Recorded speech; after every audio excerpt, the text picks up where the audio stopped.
So what we see here in Arcade Creek, in a heavily urbanized area of Sacramento, with about 1 inch of rainfall in an hour, and we saw this creek go from babbling brook to a raging torrent with the water surface elevation raising by 10 to 12 feet in just about an hour. What we've done over the course of time is we've paved the landscape, and we end up getting stormwater runoff that basically hits these stream systems much faster at a much higher rate and much larger volume than pre-development.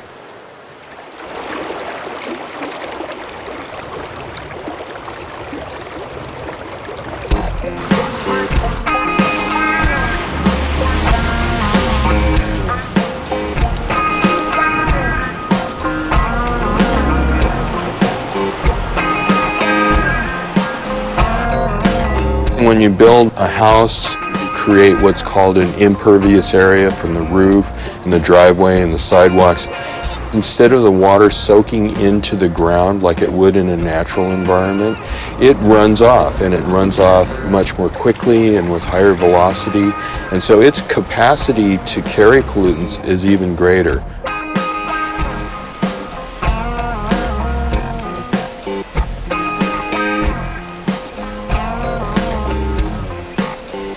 It can mobilize pollutants that are already on the surface, like heavy metals or trash, and it typically delivers those pollutants to receiving water bodies like San Francisco Bay or the ocean. And so what we want to do is prevent those pollutants from reaching our receiving water bodies.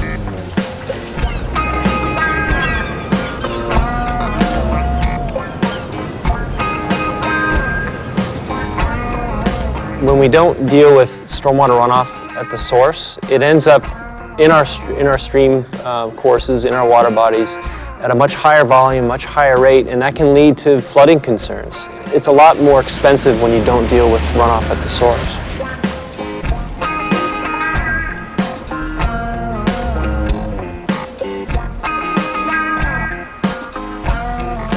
When you think about fish like steelhead and salmon and other types of fish that need good quality habitat to spawn in, that can be severely impacted by stormwater runoff, both in quality and quantity.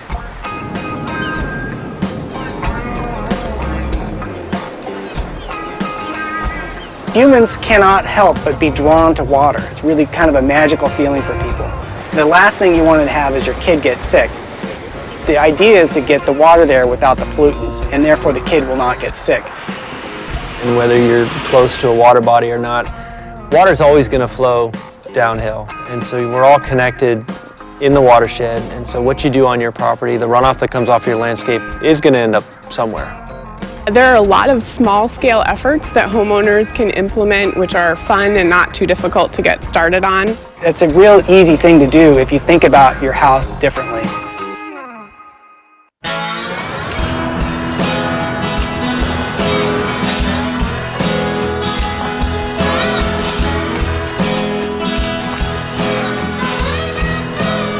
I'm Dave Roberts, and I own Roberts Landscape. Over the years, I've worked with the county and the River Friendly Landscape Program. I'm president of a group called Eco Landscape California. I'm sort of trying to have my yard different in terms of living what I preach. I'm trying to develop diversity in this yard and address things like water conservation, stormwater runoff, and all those issues. Yes, it's different, and my neighbors either love it or hate it. My name's Dave Tamayo, and I work for the Sacramento County Stormwater Program. We test water bodies all over Sacramento County, and virtually every time we looked at the water that was running off the streets and also in the creeks and rivers, we found that they were almost always toxic every time we looked at them. So every bit of pollutant that you put into that river, it's coming back around, and even if we're not drinking it, somebody downstream is drinking it. We have a number of different programs to address the different sources of pollutants, and we're using river-friendly landscaping as a holistic way of addressing some of the sources of stormwater pollutants that come off of landscaping or that are associated with landscaping practices. And what we're trying to do now is to focus on early adopters and try and get people who want to do the right thing and are motivated enough to try some new things and show their neighbors and show the community that these things can and do work. The yard had a lawn, and it was a very conventional landscape. The idea was to break the mold of having a lawn and show that you can have a really, I think, beautiful landscape.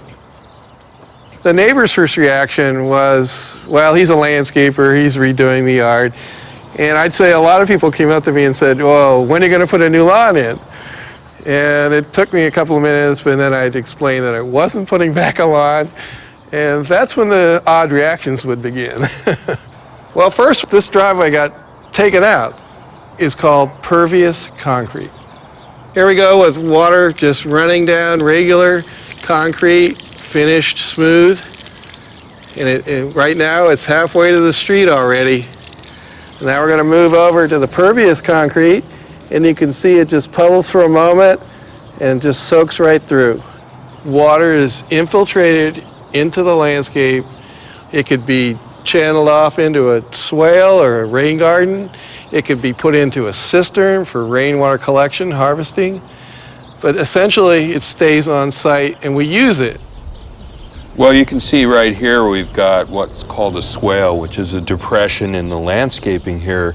And it's made to look like a stream, but besides providing habitat for the steel fish that we provided here, it also is a design element that helps slow down the water that would want to flow off into the street over there.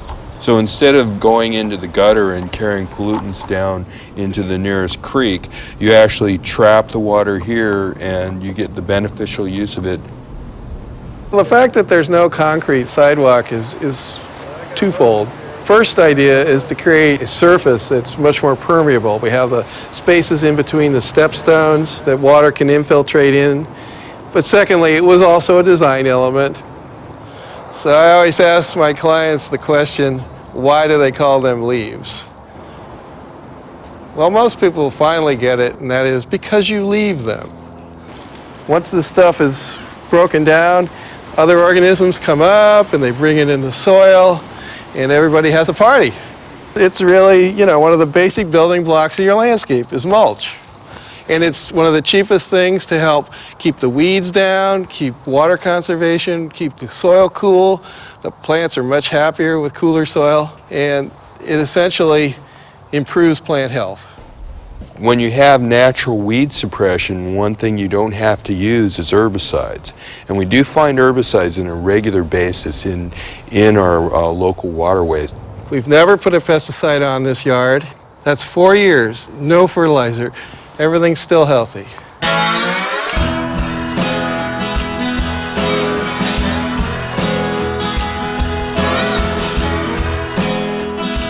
We installed a high-efficiency irrigation system, so there are sprinklers out here.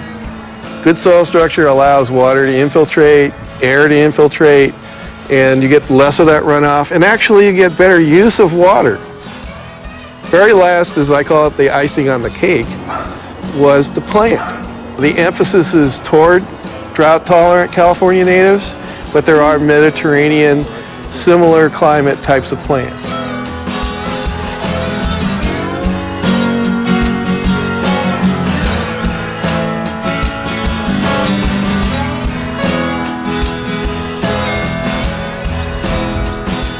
A rain garden is an area that's going to have a slight depression, and it's intended to capture the water temporarily and slow it down and give it a chance to soak into your soil. A rain garden can be built anywhere. Palm Desert, for instance, it might be more appropriate than even here in Northern California, where you have monsoonal rains and you want to collect rain whenever you might get it. So just as you have oases in natural areas of the desert, this is what you would create. What we call river-friendly or California-friendly in Southern California, Bay-friendly in the Bay Area, all these kinds of landscapes are being done everywhere in California. None of it's going to happen just because the city council made a decision that you're going to do this. It's going to be really something that people are going to learn to accept because they see that it works. When a homeowner wants to do some of these practices, it might be a challenge. They might face homeowners associations with bylaws that are going to be enforced that don't necessarily jive with what they are proposing and want to do. So it's really important to try to advocate clearly what the benefits are, not only to the homeowner, but to the whole association, the neighborhood, and the planet, if you will. The homeowners in California have a lot of challenges facing them, but some of these techniques for water, they're very easy to implement. There's plenty of opportunities that are relatively low cost, and they're fun.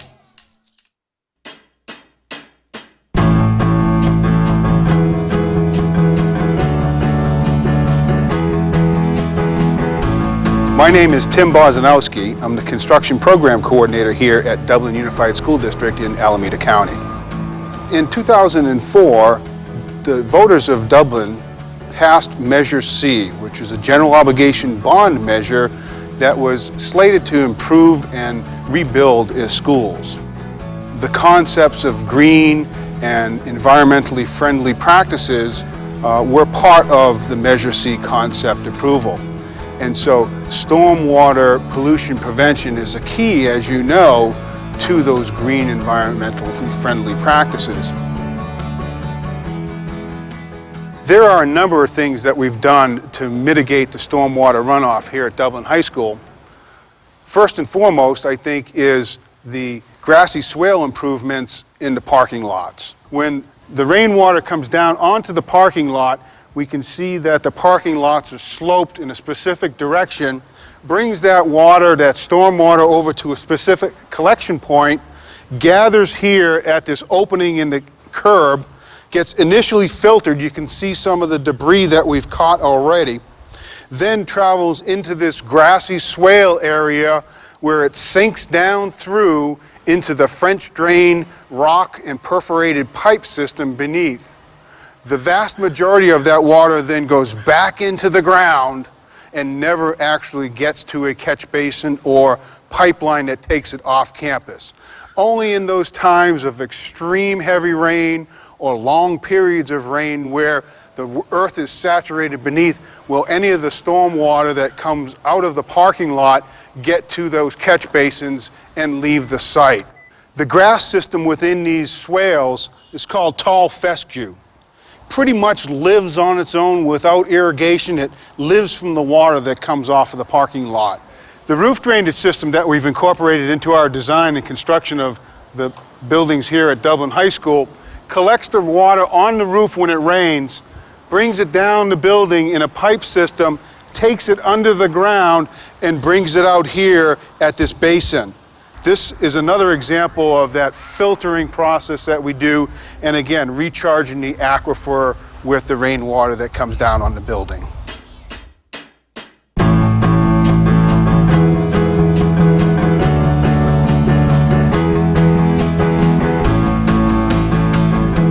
On our new campuses, we're incorporating such features as large-scale drainage channels, which are planted, lined with natural grasses, native shrubs, native trees that do a number of things. They certainly filter the storm water and actually creates wildlife habitat.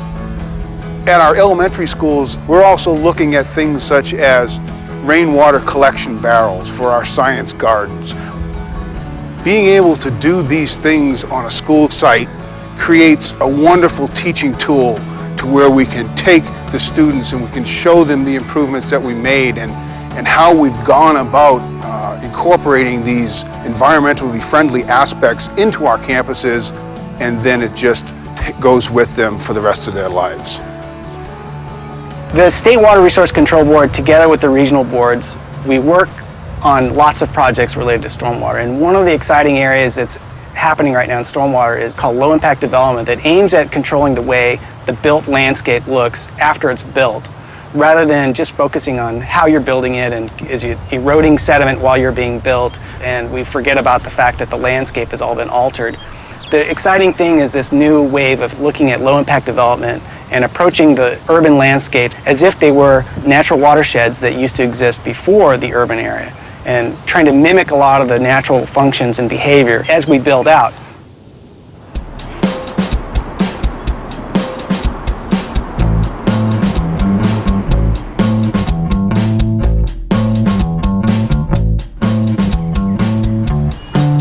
Historically, engineers would have designed channels to transfer the rainfall.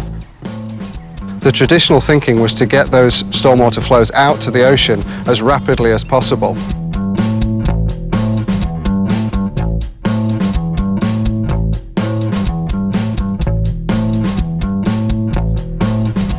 So here we are in a concrete trapezoidal line channels. This is potentially a huge missed opportunity in terms of multi-objective, multi-function. It is flood control only. There's no ecological function, very little water quality function, no recreational and no aesthetic function whatsoever. Even in the middle of winter, we have algae growing. This is due to all the nutrients, the nitrates, the phosphates that have run straight off our gardens into our storm drainage systems and then empty out into this channel. If this had some ecological function, some water quality function, these nutrients would be treated by the absorption and adsorption of the plants within this channel. This channel could have been designed with a meandering low flow channel, riparian trees forming a buffer to this whole area, recreational trails going through here, swales to the side of the channel. Now, in recent times, channels like this are becoming less and less common. Designers are thinking about how they can design these channels to be multifunctional, to have not just flood conveyance, stormwater conveyance, but also aesthetic, recreational, ecological and water quality function.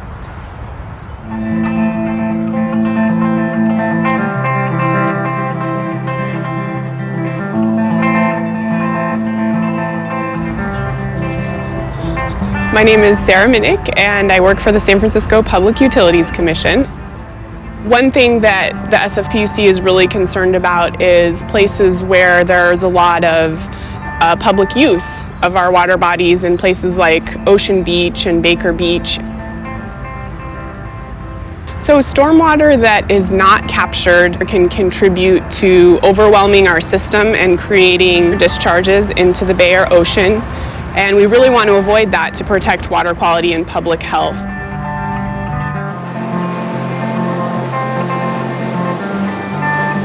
Stormwater runoff can make you sick. In fact, there are a number of beach closures up and down our state's coastline that are a result of bacteria exceedances and other types of exceedances that make the water unfit for swimming.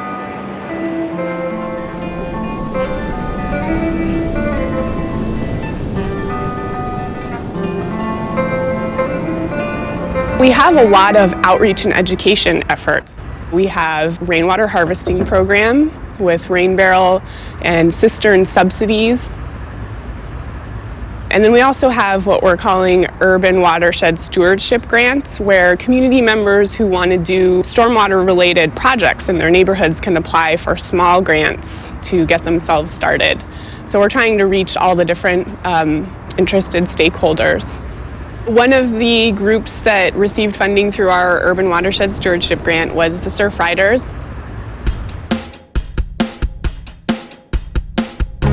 My name is Dan Robinson. I live on Great Highway, right here in the Outer Sunset. It's a very heavily concrete area out here in the Outer Sunset. There's a lot of pavement, there's not a lot of vegetation, there's not a lot of trees. Right now for Surf Rider Foundation, we are involved in an ocean-friendly garden project that we call Plant Don't Pave. Plant Don't Pave is a simple project that basically rips out people's concrete in their front yard and sidewalk strips and replaces it with native shrubs and plants. And their idea is to work with community members to create permeable spaces in their yards. And we can help recharge the aquifer that's under the Sunset Basin and also prevent stormwater runoff. The grant pays for everything. The grant pays for the permit, which is about $200, pays for the contractor to come in, and we get donated plants. We put the word out through Plant SF, and in about 2 weeks or so, we had about 150 potential applicants. With our resources, we can do about 20. The demand is there, and it's wildly popular.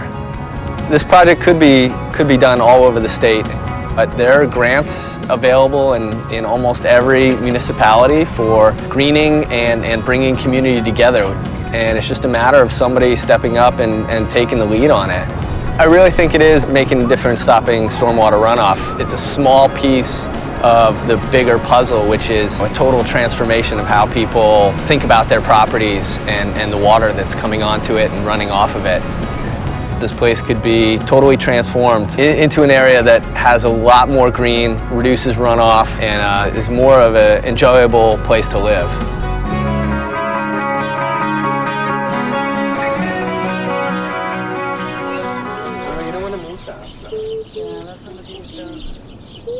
My name is Paul Ferraris, and I live here in the Sunset District with my 2 daughters, Harut and Gannett, and my wife, Margaret. As a parent, the quality of the water is definitely a concern. You can visibly see it. You can see brown water, you can see trash, you can see foam. I think that water is the biggest issue on our planet right now. I feel guilty wasting water. When we bought this house, the whole backyard was concrete. I saw a perfect place for a garden.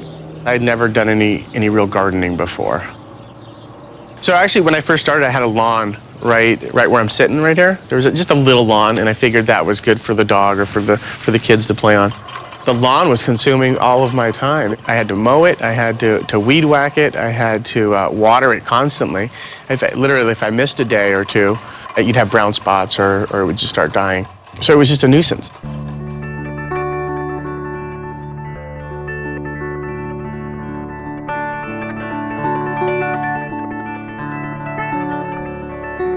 I just put in some more natives and took up that space and made a couple paths and a little sitting area, and it's been great.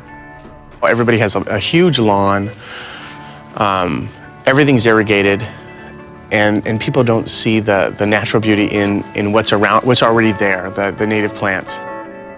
You know, if you plant native plants, they pretty much take care of themselves. You don't really have to do anything. You don't even have to water them, so it doesn't really cost anything. It's real good.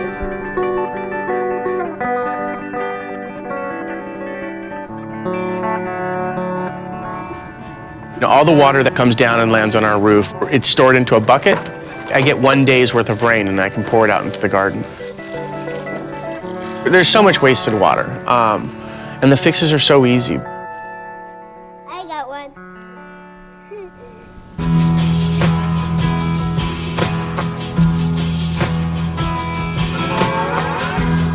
For people that have been working in the stormwater field, this is kind of a magical moment because we've been waiting for the time to shift the focus from the end of the pipe and how to control pollutants to making neighborhoods and cities and urban areas actually build and look and behave differently.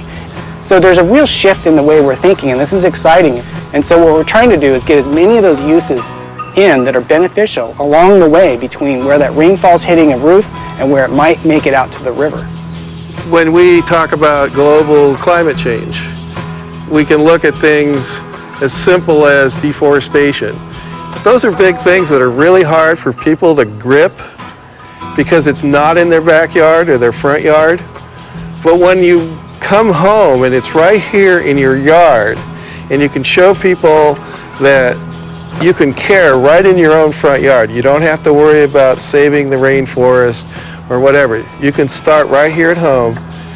That is powerful. It brings it closer and easier.